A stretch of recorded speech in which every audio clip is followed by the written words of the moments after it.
স্বপ্নে আমাদের নবীজি সাল্লাল্লাহু আলাইহি ওয়াসাল্লাম বা মহান ব্যক্তিদের দেখার জন্য আমাদের কি করা উচিত? আপনি যাকে বিয়ে করতে যাচ্ছেন তাকে কি স্বপ্নে দেখা সম্ভব? স্বপ্নে আমাদের মারা যেতে দেখার অর্থ কি? যদি আপনি পরচর্চা করেন তবে আপনাকে আপনার স্বপ্নে মাংস খাওয়ানো হবে, শূকরের মাংস, মানুষের মাংস। কেউ আমাকে এরকম একটি স্বপ্নের ব্যাপারে বলেছিল। তিনি বলেন, আমি স্বপ্নে দেখেছিলাম যে আমার কর্মস্থলের কেউ আমার পিঠে ছুরিকাঘাত করছে। আমি বললাম, এর মানে সে শীঘ্রই আপনার সাথে বিশ্বাসঘাতকতা করবে। কিছুদিন পর তিনি বললেন, আপনি যা বলেছেন ঠিক তাই হয়েছে। এখানকার এক ভাই আপনার স্বপ্নের কথা আমাকে বলল। এটা কি এভাবে ব্যাখ্যা করা সম্ভব? আপনার কি মনে হয়? আমি স্বপ্নে দেখেছিলাম সবাই সমুদ্রের তলদেশে পালিয়ে গেছে, আর আমি দেখলাম সমুদ্র উপরে যাচ্ছে, আর দেখলাম সব লোক দেয়ালের তলায় হাত ধরে আছে।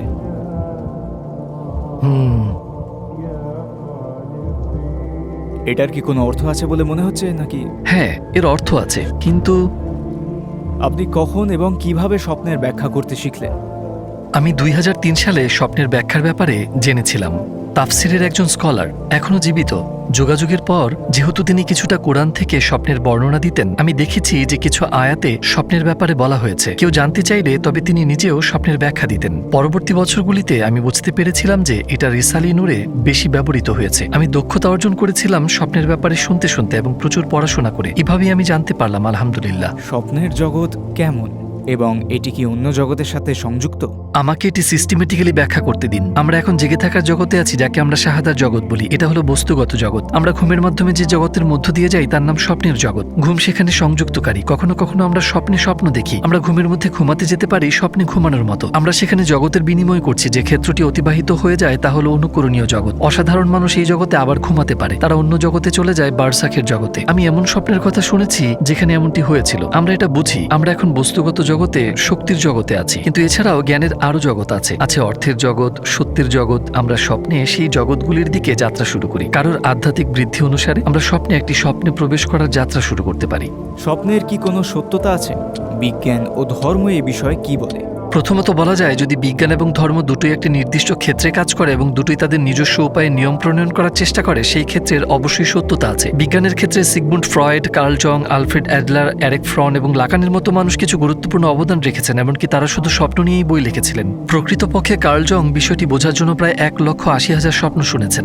বিজ্ঞানের ক্ষেত্রে এই হলো অবস্থা। আমরা যখন ধর্মের ক্ষেত্রে দেখি, নবীগণ, বিশেষ করে দাউদ আলাইহিসসালাম, তিনি একজন স্বপ্ন বিশারদ ছিলেন। এমনকি এটি সম্পর্কে তার একটি বইও রয়েছে। ইউসুফ আলাইহিসসালাম, সুলাইমান আলাইহিসসালাম এবং আমাদের নবীজি সাল্লাল্লাহু আলাইহি ওয়াসাল্লামও স্বপ্নের ব্যাখ্যা করেছেন। নবীজি সাল্লাল্লাহু আলাইহি ওয়াসাল্লামের পর আবু বকর রাদিয়াল্লাহু আনহু, তারপর আবু বকর রাদিয়াল্লাহু আনহুর কন্যা আসমা স্বপ্নের ব্যাখ্যা করতেন। সাইদ ইবনে আল মুসাইয়াব, মুহাম্মদ এমিন সেভিন, আব্দুল গানি নাবলুসি এবং অবশেষে বেদিউজ্জামান সাইদ আল নুরসি স্বপ্নের ব্যাখ্যার জন্য বিখ্যাত। এগুলো দ্বারা বোঝা যায় যে এই ক্ষেত্রে সত্যতা আছে। যদি এই ক্ষেত্রের কোনো সত্যতা না থাকতো তবে স্বপ্নের ব্যাপারটায় সবাই এতটা সময় নিয়ে গবেষণা করতো না। আমি কিভাবে বুঝবো স্বপ্নটা শয়তানের পক্ষ থেকে নাকি আল্লাহর পক্ষ থেকে?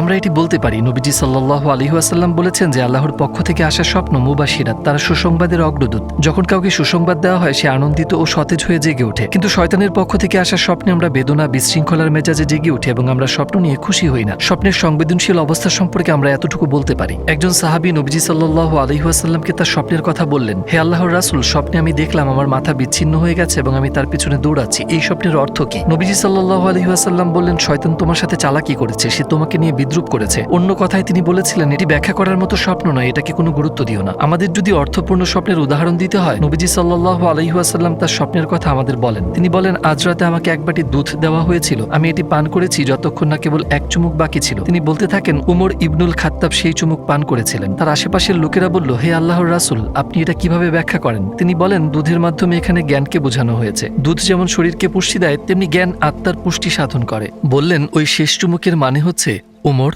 জ্ঞানের সামান্য অংশ পাবে। এখানে দুধের প্রতি কি অর্থ আছে এটি উল্লেখ করা হয়েছে এই হাদিসে এবং মিরাজ সম্পর্কিত হাদিসে। আরেকটি বিষয় হলো একজন ব্যক্তির সত্য স্বপ্ন দেখা। আবার আমাদের নবীজি সাল্লাল্লাহু আলাইহি ওয়াসাল্লামের সতর্কবাণী, যার সব কথা সত্য সেসব সত্য স্বপ্ন দেখে। মানুষটি যতই সত্যের পথে এগিয়ে যায় তার স্বপ্নও ততই সত্য হয়। আমরা যেমন বলেছি, স্বপ্ন হলো সত্যের যাত্রা। মানুষদের সত্যের পথে এগিয়ে যাওয়ার শর্ত হলো ন্যায়পরায়ণতার অগ্রগতি। স্বপ্ন কি আমাদের ভবিষ্যতের কথা বলে? এর বেস্ট উত্তর হলো সূরা ইউসুফ। রাজার স্বপ্ন, এমনকি বন্দীদের স্বপ্ন, সবগুলো স্বপ্ন ছিল ভবিষ্যৎ সম্পর্কে। ইউসুফ আলাইহিসসালাম স্বপ্নের বিষয়বস্তু থেকে সেগুলো ব্যাখ্যা করেছিলেন একজন বন্দীর মুক্তি এবং একজন বন্দীর মৃত্যুদণ্ড হিসাবে। আগামী 14 বছর মিশর যে অবস্থার মধ্যে থাকবে, রাজার স্বপ্ন থেকেও সেটা ব্যাখ্যা করা হয়েছিল। এগুলো দেখায় যে কিছু স্বপ্ন আমাদের ভবিষ্যতের কথা বলে। আপনাদের একজন তার স্বপ্নের কথা বলেছেন, আমি স্বপ্নে দেখেছিলাম যে আমার কাজের জায়গায় কেউ আমার পিঠে ছুরিকাঘাত করছে। আমি বললাম ওই ব্যক্তি শীঘ্রই তার কথার মাধ্যমে বিশ্বাসঘাতকতা করবে, তার কথাগুলো হবে ছুরিকাঘাতের মতো। কিছু সময় কেটে গেল, তিনি বললেন আপনি যা বলেছিলেন ঠিক তাই হয়েছে। দেখা যায় কিছু স্বপ্ন আমাদের ভবিষ্যৎ এবং ভবিষ্যতের ঘটনা সম্পর্কে বলে। এটা বলা হয় যে আপনার স্বপ্নের ব্যাপারে কাউকে বলবেন না। আমাদের স্বপ্নের ব্যাপারে কি কাউকে বলা উচিত না? অন্য কথার কোনো জ্ঞান নেই এমন কাউকে আমাদের স্বপ্ন বলার কোনো ক্ষতি আছে? আমাদের নবীজি সাল্লাল্লাহু আলাইহি ওয়াসাল্লাম এই বিষয়ে বলেছেন। তিনি বললেন তোমার স্বপ্নের কথা ধার্মিকদের কাছে বলো, তোমাদের শুভাকাঙ্ক্ষী এবং যারা এই ব্যাপারে জ্ঞান রাখে তাদের বলো। এতে বোঝা যায় যে স্বপ্ন সবাইকে বলার জন্য নয়, এবং যেহেতু অজ্ঞ লোকেরা সাধারণত স্বপ্নের ব্যাখ্যা করে আক্ষরিকভাবে, বেশিরভাগই নেতিবাচকভাবে, তারা অন্যদের হতাশ করে ফেলতে পারে। এটা এমনকি উদ্বেগের কারণ হতে পারে। এই বিষয়টি প্রমাণ করতে দ্বিতীয় উসমান একটি স্বপ্ন দেখেছিলেন। এই স্বপ্নে আমাদের নবীজি সাল্লাল্লাহু আলাইহি ওয়াসাল্লাম তাকে চর মেরেছিলেন। স্বপ্নটি দেখার পর তিনি জেনিসারিস গিল্ড বন্ধ করার পরিকল্পনা ত্যাগ করেন। লালাস এবং সেযুগের লোকেরা এই স্বপ্নটিকে একটি শুভ লক্ষণ হিসেবে ব্যাখ্যা করার চেষ্টা করেছিলেন, যা আসলে এমনটা ছিল না। নবী সাল্লাল্লাহু আলাইহি ওয়াসাল্লাম স্বপ্নটিতে তাকে গুরুত্ব সহকারে সতর্ক করেছিলেন যখন তিনি বলেছিলেন তোমার ইচ্ছা ত্যাগ করো। দ্বিতীয় উসমান তার উদ্দেশ্যে অটল ছিলেন, যার কারণে তাকে মৃত্যুদণ্ড দেওয়া হয়েছিল। স্বপ্নের ব্যাপারে জ্ঞানী বা ভালো উদ্দেশ্য সম্পন্ন মানুষদের বলা উচিত, সেগুলো সতর্কতা বা চ্যালেঞ্জের মতো মনে হলেও। আপনি যাকে বিয়ে করতে যাচ্ছেন তাকে কি স্বপ্নে দেখা সম্ভব? হ্যাঁ, এটা সম্ভব। আমি উদাহরণ হিসেবে আমারটা দিতে পারি। আমি হাই স্কুলে ছিলাম, সম্ভবত 1994-95 সালে। আমি এক মহিলাকে স্বপ্নে দেখেছিলাম, তিনি আমার বামে ছিলেন, তিনি আমার চেয়ে খাটো ছিলেন। আমি তাকে জিজ্ঞেস করলাম আপনি কি জানেন মুকাদ্দির কি? এটাই মজার বিষয় হলো মুকাদ্দির শব্দটি জাওশান দুয়ার 26তম অধ্যায়ে রয়েছে। এটি 26তম অধ্যায়ের দ্বিতীয় অংশে রয়েছে। দ্বিতীয় মাসের 26 তারিখে আমার বিয়ে হয়, আর আমার স্ত্রী আমার চেয়ে খাটো। আমি তাকে আগে দেখেছি, কিন্তু পরে বুঝতে পেরেছি। আপনি জানেন যে স্বপ্নটি আসলে আমার জন্য একটি ইশারা ছিল। প্রতিটা স্বপ্নের কি একটা অর্থ আছে? স্বপ্নে আমাদের জন্য কি ধরনের অর্থ থাকতে পারে? আমরা কিভাবে জানবো কোন অর্থটি সত্য? আসলে প্রতিটি স্বপ্নের স্বকীয় একটা অর্থ রয়েছে। কতটা গুরুত্বপূর্ণ সেটাই আসলে ব্যাপার। প্রতিটা স্বপ্নের নিজস্ব অর্থ আছে। আপনি তৃষ্ণার্ত এবং আপনি স্বপ্নে দেখলেন যে আপনি পানিতে, এটি একটি লক্ষণ যে আপনি তৃষ্ণার্ত। এটা তুচ্ছ ব্যাপার, কিন্তু সত্যিকারের স্বপ্নে ব্যক্তির জন্য সতর্কতা রয়েছে, এই জীবন এবং পরকালের জীবনে আধ্যাত্মিকভাবে। ইবনে আরাবী স্বপ্নকে 3 ভাগে ভাগ করেছেন: সতর্কীকরণ স্বপ্ন, শিক্ষামূলক স্বপ্ন এবং সুসংবাদের স্বপ্নের লক্ষণ। আল্লাহ আমাদের এইভাবে বার্তা পাঠান। আমাদের ভুল হলে তিনি আমাদের সতর্ক করেন। উদাহরণস্বরূপ, যদি আপনি পরচর্চা করেন তবে আপনাকে স্বপ্নে মাংস খাওয়ানো হবে, শুকরের মাংস, মানুষ, সব ধরনের স্বপ্ন থাকবে। আপনি যখন ঠিক কিছু করেন, ধরুন আপনি আয়াতগুলি পড়ে উপভোগ করেছেন তাদের অলৌকিকতা, আপনি যদি সঠিক পথে থাকেন তবে আপনার স্বপ্নে আপনাকে মধু খাওয়ানো হবে। এটি একটি ভালো খবরের স্বপ্ন। কখনো কখনো আপনাকে স্বপ্নে দেখানো হবে, আপনাকে সত্য শেখানো হবে। এসব ঘটনা ঘটতে পারে। একজন ব্যক্তি আছেন, আল্লাহ বলেছেন আমি চাই তুমি উন্নত হও, বিশেষ করে এই বিষয়ে এবং অন্যান্য বিভিন্ন ব্যাপারে। বিশেষ করে বিজ্ঞানীরা এমন স্বপ্ন দেখেছিলেন। উদাহরণস্বরূপ ইলিয়াস হাউ, যিনি সেলাইয়ের সুই এবং সেলাই মেশিন আবিষ্কার করেছিলেন, তিনি একটি স্বপ্ন দেখেছিলেন। তিনি যন্ত্রটি তৈরি করেছিলেন কিন্তু সুইয়ের ব্যাপারটি পারেননি। তিনি অনেকদিন ধরে চিন্তা করেছিলেন কিন্তু তা চূড়ান্ত করতে পারেননি। এক রাতে তিনি একটি স্বপ্ন দেখেছিলেন যাতে একজন স্থানীয় আমেরিকান তাকে তাড়া করছে। যখন তাকে তাড়া করা হচ্ছিল তখন সে একটি প্যারেকের উপর পাড়া দিল। প্যারেকের মাথা তার পায়ের মধ্যে ঢুকে গেল এবং শেষটুকু বাইরে বের হয়ে গেল। সে হাঁটার চেষ্টা করলো কিন্তু পারল না। সে মনে মনে বলল আমার কি করা উচিত? আমার এই প্যারেকটা বের করা দরকার। আমার প্যারেকের শেষ মাথায় ছিদ্র করা উচিত। তার স্বপ্নে তিনি প্যারেকের শেষ মাথায় ছিদ্র করে এটি টানলেন এবং স্বস্তি অনুভব করলেন। তারপর ঘুম থেকে উঠে বললেন আমি পেয়েছি। এভাবেই সুই আবিষ্কৃত হয়েছে। আপনি যদি কখনো একটি সেলাই মেশিন দেখেন, সেলাইয়ের সূচগুলি এমনই হয়। এটি আসলে একটি শিক্ষামূলক স্বপ্ন। আপনি যদি বলেন কোন ব্যাখ্যাটি সত্য তা আমরা কিভাবে জানব? এর মধ্যে কিছু স্বপ্ন সরাসরি আমাদের সাথে সম্পর্কিত। এগুলোতে আমাদের সম্পর্কে মেসেজ আছে। আমাদের ব্যক্তিগত জীবনকে স্বপ্নের আপাত অর্থের সাথে মেলাতে হবে। আমাদের বলা উচিত সর্বশক্তিমান আল্লাহ আমাকে এই বিষয়ে নির্দেশনা দিচ্ছেন। দুঃস্বপ্ন দেখলে আমাদের কি করা উচিত? এই দুঃস্বপ্ন কখনো কখনো উদ্বেগ সৃষ্টি করতে পারে। আপনি এ বিষয়ে কি পরামর্শ দিবেন? দুঃস্বপ্নের শ্রেণীবিভাগ আছে। এর মধ্যে আছে শয়তানি স্বপ্ন, আছে স্বতন্ত্র স্বপ্ন। তাদের মধ্যে কিছু আসে আল্লাহর পক্ষ থেকে। যাই হোক, আল্লাহর পক্ষ থেকে আসা এই দুঃস্বপ্ন সম্পর্কে আমাদের জানায় আমাদের নিজেদের মধ্যকার গভীর সমস্যা সম্পর্কে। আমি নিজে এমন স্বপ্ন দেখেছি। হ্যাঁ, আমি ভয় বা আতঙ্কে জেগে উঠেছি, কিন্তু এর মানে এই নয় যে স্বপ্নটা দুঃস্বপ্ন। আপনি যদি আরও উন্নত হতে চান তবে এটি দেখুন, আপনার একটি গভীর সমস্যা আছে। এই দৃষ্টিকোণ থেকে এটি অর্থবহ। তাদের মধ্যে কিছু, যেমনটা আমরা বলেছি, শয়তান সুলভ এবং স্বতন্ত্র। এই স্বপ্নগুলোর মধ্যকার অর্থ কম। এই স্বপ্নগুলির আরেকটা শ্রেণীবিভাগ হল দুঃস্বপ্ন। ব্যক্তি যতই পাপ করতে থাকে তার স্বপ্নের জগতের অবনতি হয়। বদিউজ্জামানের একটি কথা আছে, যে সুন্দর দেখে সে সুন্দর ভাবে। রিসালে নূরে এই ব্যাপারে আরও আছে, যে সুন্দরভাবে চিন্তা করে সে সুন্দর স্বপ্ন দেখে, যে সুন্দর স্বপ্ন দেখে সে সুন্দর জীবন যাপন করে। এখন সুন্দর স্বপ্ন দেখতে হলে আগে আমাদেরকে সুন্দর করে ভাবতে হবে। সুন্দরভাবে ভাবতে হলে আমাদেরকে সুন্দর করে দেখতে হবে। যেহেতু একজন পাপী ব্যক্তি জগৎকে অর্থহীন এবং কুৎসিতভাবে দেখে এবং জীবনকে তেমনভাবে উপলব্ধি করতে শুরু করে, তার স্বপ্নের জগৎও খারাপ হতে শুরু করে। কিন্তু নবীজি সাল্লাল্লাহু আলাইহি ওয়াসাল্লাম বলেছেন, তুমি যখন এমন স্বপ্ন দেখো যা তুমি পছন্দ করো না, ঘুম থেকে ওঠার পর এটা সম্পর্কে কাউকে বলো না। এবং অন্য হাদিসে তিনি বলেছেন তোমার বাম দিকে থুতু ফেলো। তিনি আরও একটি হাদিসে বলেছেন নামাজ আদায় করো, সেই খারাপ অবস্থা থেকে বেরিয়ে আসার জন্য। স্বপ্নে আমাদের নিজেদেরকে মরতে দেখার অর্থ কি? কখনো কখনো যদি আমরা আধ্যাত্মিকভাবে খারাপ বোধ করি, আমরা হতাশ হতে পারি। এটি একটি নিদর্শন যে আমরা আমাদের মনে কষ্ট অনুভব করছি। আপনার মন না চাইলেও করতে হয়। দ্বিতীয় ব্যাখ্যা হলো আমরা যদি সঠিক পথে থাকি তবে এই পৃথিবীতে মারা যাই এবং পরকালে পুনর্জীবিত হই। আমাদের চোখে এই দুনিয়ার কোনো অর্থই নেই, কারণ মরে যাওয়া মানে জগতের পরিবর্তন। জগৎ পরিবর্তনের অর্থ ধ্বংস হওয়া নয়, বরং একটি উন্নত জগতে চলে যাওয়া। আমাদের গুরু বলেছেন বারজাখের জগৎ পৃথিবীর চেয়ে উত্তম, পরকালের জগৎগুলো বারজাখের জগতের চেয়ে উত্তম। প্রকৃতপক্ষে আমরা একটি উন্নত জগতে চলে যাচ্ছি। এই প্রসঙ্গে ব্যক্তির মেজাজ অনুসারে মৃত্যুকে ভিন্নভাবে ব্যাখ্যা করা হয়। যদি সে হতাশ হয় তার মানে সে আরও খারাপ হয়ে যাচ্ছে, যদি সে সুখী হয় তার মানে সে আরও ভালো থাকবে। আমরা কিছু কি চেষ্টা করতে পারি দর্শকদের জন্য ব্যাপারটি স্পষ্ট করতে? আমাদের একজন ভাই তার স্বপ্নের সম্পর্কে বলতে পারেন, এটা কি ব্যাখ্যা করা সম্ভব? আপনি কি মনে করেন? অবশ্যই সত্যি স্বপ্ন হতে হবে যা আপনাকে প্রভাবিত করেছে। আমি কয়েক মাস আগে একটি স্বপ্ন দেখেছিলাম যা এখনো আমার মনে আছে। ঠিক আছে, বলুন, ক্যামেরার সামনে আসুন। এখন আমি দেখলাম যে সবাই সমুদ্রের তলদেশে পালিয়ে গেছে, আর আমি সমুদ্রকে উপরে উঠতে দেখলাম। আমি সমুদ্রকে প্রাচীরের মতো দেখলাম, এবং আমি দেখলাম যে সব মানুষ সেই দেওয়ালে নিচে হাত ধরে আছে। আর তারপর দেখলাম সমুদ্র ফিরে এসছে এবং সবাই সেখান থেকে পালিয়ে গেছে। আর তারপর জেগে উঠলাম। আমি যা দেখলাম তা কি অর্থবহ? অবশ্যই এটা জরুরি। স্বপ্নটা কবে দেখেছিলেন? 5 বা 6 মাস হয়ে গেছে।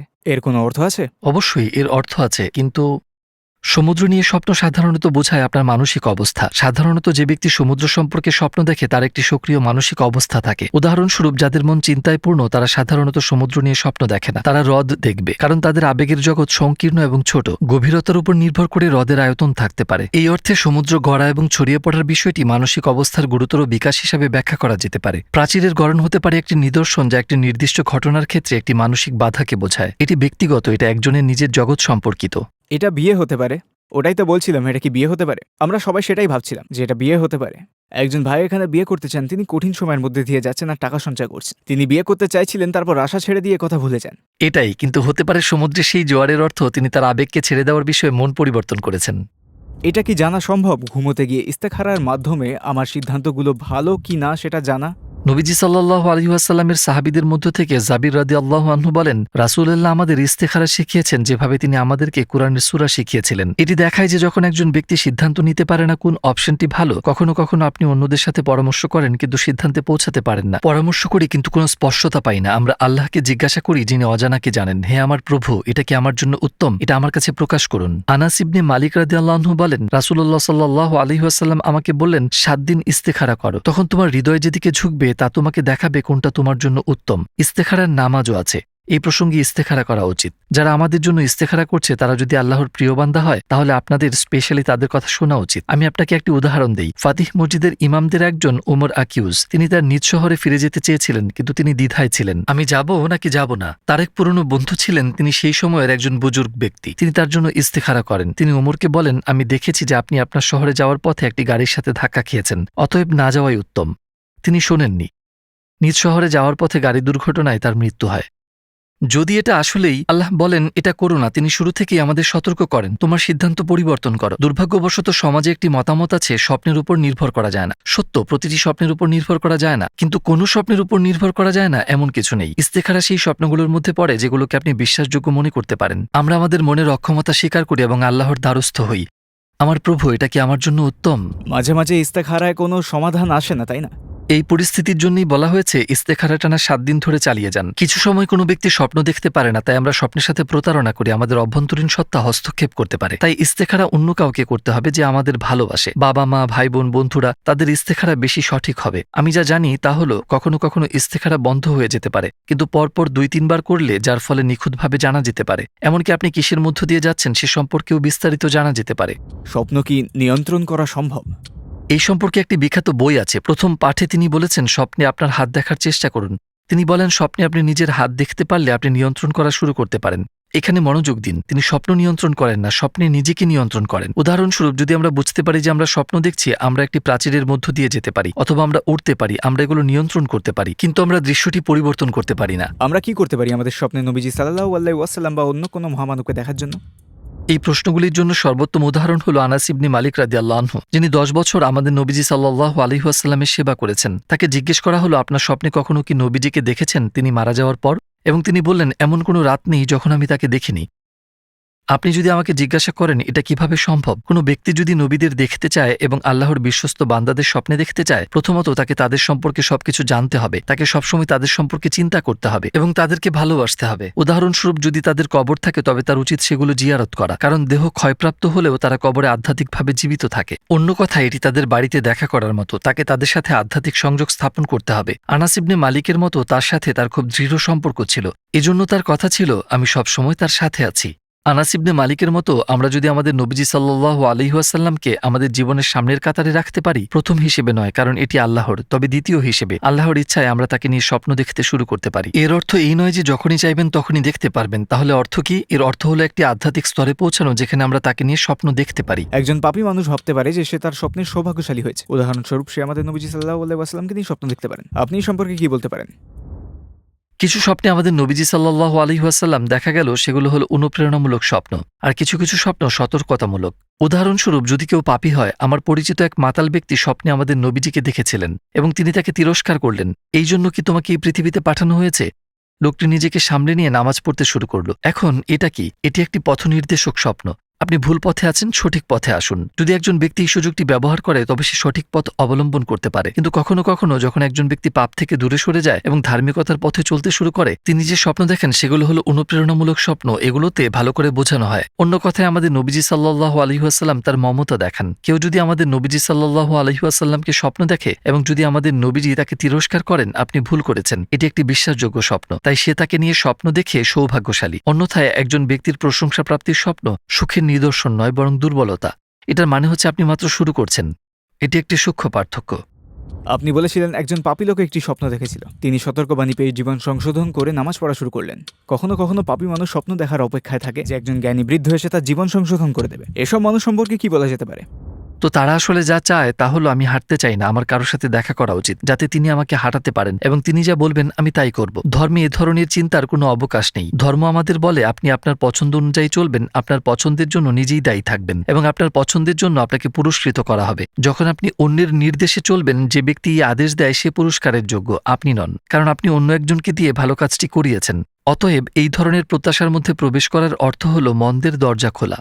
কারণ সত্য খোঁজার দায়িত্ব সবারই, সত্যকে জানা এবং সেই অনুযায়ী জীবনযাপন করা, তার নিজের মন, তার নিজের পছন্দ এবং তার স্বাধীন ইচ্ছার সাথে। আসলে এমন স্বপ্ন দেখার আশা করা, এর অর্থ হচ্ছে শয়তানের হস্তক্ষেপের জন্য জায়গা করে দেয়া। এটা কি সম্ভব? অবশ্যই। শয়তান এবং জিন উভয়ই এই অর্থে একজন ব্যক্তিকে প্রভাবিত করতে পারে। আল্লাহ মাফ করুন, কিছু লোক যদি মনে করে যে তারা মাহদি, মসিহ বা আল্লাহ, যখন তারা জেগে ওঠে। ইতিহাসে এমন মানুষ ছিল। আমাদের সর্বদা সীমানা হচ্ছে পবিত্র কুরআন এবং সুন্নাহ। নবীদের প্রত্যাদেশ আমাদের জীবন ব্যবস্থা মাত্র।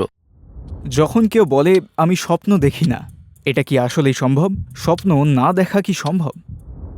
যে ব্যক্তি বলে আমি স্বপ্নে দেখি না, সে আসলে স্বপ্ন দেখে, কিন্তু স্বপ্ন দেখে মনে রাখতে পারে না। প্রত্যেকে একইভাবে বা অন্যভাবে স্বপ্ন দেখে, কারণ স্বপ্নের যৌক্তিকতা হচ্ছে ঘুমন্ত অবস্থায় মানুষের জ্ঞানের যাত্রার ধারাবাহিকতা। মানুষ ঘুমন্ত অবস্থায় জ্ঞানের মধ্যে যাত্রা করে। তারা অনেক কিছু দেখে, কিন্তু তারা মনে করতে পারে না। দিনের বেলা যেমন আমরা কিছু ব্যাপার মনে রাখতে পারি না, এখানেও ঠিক একই ব্যাপার। আমরা স্বপ্নে যা দেখেছি তা মনে রাখতে আমাদের সমস্যা হচ্ছে। এটির সমাধান করা যেতে পারে। আপনার চিন্তা এবং আবেগের স্তরে আপনাকে অগ্রসর হতে হবে। যেমন মনন, চিন্তা, পড়া, বিশেষ করে ইনফ্লুয়েন্সিয়াল বই পড়া। যখন উন্নত বিষয়বস্তু সম্পন্ন এবং এমন লেখক তারা যা জানে তা নিয়ে বেঁচে থাকে, তাদের লেখা বই পড়া হয়, দেখা যায় একজন ব্যক্তি সময়ের সাথে সাথে স্বপ্ন দেখতে শুরু করে। এছাড়াও একটি বাস্তবতা আছে যাকে আমরা বলি জিকির। এটি আপনাকে মানসিকভাবে অগ্রসর হতে দেয়। যেহেতু মানুষ তাদের আবেগের জগতে উন্নতি করতে শুরু করে, তারা সময়ের সাথে সাথে স্বপ্ন দেখতে শুরু করে। আমরা এমন একটি সমাজে বাস করি যেখানে লোকেরা মনে করে যে তাদের জীবনের সবকিছুই হচ্ছে পৃথিবীর জীবন। সবকিছু জাগতিক দৃষ্টিকোণ থেকে পরিচালিত হয় এবং বস্তুবাদকে এত বেশি মূল্য দেওয়া হয় যে আমরা এখন এই ধরনের আধ্যাত্মিক জিনিস থেকে অনেক দূরে চলে যাচ্ছি। যেহেতু আমরা এই জিনিসগুলোকে কোনো গুরুত্ব দেই না, আমরা স্বপ্ন দেখেও তা মনে করতে পারি না। কিন্তু স্বপ্ন মানবজাতির জন্য জ্ঞানের ভাণ্ডার বা নির্দেশনার ভাণ্ডার। আমরা যে জ্ঞান সম্পর্কে স্বপ্ন দেখি তা গুরুত্বপূর্ণ, এটা বুঝতে পেরেও আমরা কিভাবে তা ভুলে যেতে পারি। আমরা উত্তেজিত হয়ে জেগে উঠি। অবশেষে আপনি কি কিছু যোগ করতে চান? আমি একটি স্বপ্ন সম্পর্কে বলতে চাই। আমার একটা চ্যানেল আছে, মানুষ মাঝে মাঝে তাদের স্বপ্ন সম্পর্কে জিজ্ঞাসা করে। মহিলাদের কাছে আমার স্ত্রীর ইমেইল আছে যেন তারা তাদের স্বপ্ন সম্পর্কে জিজ্ঞাসা করতে পারে। একটি খুব চমৎকার স্বপ্ন ছিল। স্বপ্নে নবীজিকে দেখা যায়, তিনি কোথাও বসে আছেন এবং সেখানে একাধিক ইহুদি রেবাইরাও আছে। যে ব্যক্তি স্বপ্ন দেখছে তাকে ইহুদি পণ্ডিতরা বলে, মোহাম্মদকে বলুন যে তার উম্মতের অধিকাংশই আমাদের। এটি ব্যাখ্যা করা যেতে পারে, হ্যাঁ আমরা ইহুদি হইনি, কিন্তু আমরা তাদের মতো এই দুনিয়ার মোহে পড়ে গেছি। এটি একটি সতর্কতামূলক স্বপ্ন। এখন আমরা দুনিয়ার প্রতি আরো আকৃষ্ট হয়ে উঠছি, যেহেতু এখন প্রচুর সুযোগ এবং আনন্দ আছে। কিন্তু এসব আকর্ষণের স্বাদ, আনন্দ এবং আরাম পরকাল থেকে আমাদের দূরে সরিয়ে নিচ্ছে। এখানেই আমাদের নিস্তার। নিজেদেরকে বিশ্বাসের দিক থেকে উন্নত করার চেষ্টা করুন। চিন্তা, জ্ঞান অর্জন, আল্লাহর ভালোবাসা অর্জনের জন্য নিজেদেরকে উন্নত করার মাধ্যমে, এবং এই মুহূর্তে আমাদের নিজেদেরকে জিকিরে উন্নত করতে হবে। যাই হোক, যখন আমরা উন্নতির এই পথে চলা শুরু করি, আল্লাহ ভালো স্বপ্নের মাধ্যমে আমাদের প্রতিদান দেবেন। আল্লাহ আমাদেরকে তার বন্ধু রাসূলুল্লাহকে স্বপ্নে দেখার অনুমতি দেবেন এবং মাইলফলকগুলোর দ্বারা আমাদের কাছে প্রকাশ করবেন যে আমরা সঠিক পথে আছি। অন্যথায় আমাদের উম্মাহ মারাত্মক বিপদের সম্মুখীন হবে। পৃথিবী তার সুযোগগুলো নিয়ে আমাদের মুখের সামনে জ্বলজ্বল করছে, কিন্তু পরকাল অন্ধকার হয়ে আসছে। একটি কথা প্রচলিত আছে, ইহকাল এবং পরকাল সতীনের ন্যায়। তাদের একজনকে হাসালে অন্যজন কাঁদে, দুজনেই একসাথে হাসতে পারে না। আমরা এখন এই ধরনের বিপদের মধ্যে আছি। আল্লাহ আমাদের সবাইকে এই বিপদ থেকে রক্ষা করুন। তিনি আমাদের অন্তর্দৃষ্টি এবং চেতনা দুটোই দান করুন। আশা করি আপনার সাথে কোনো ভালো স্বপ্নে দেখা হবে।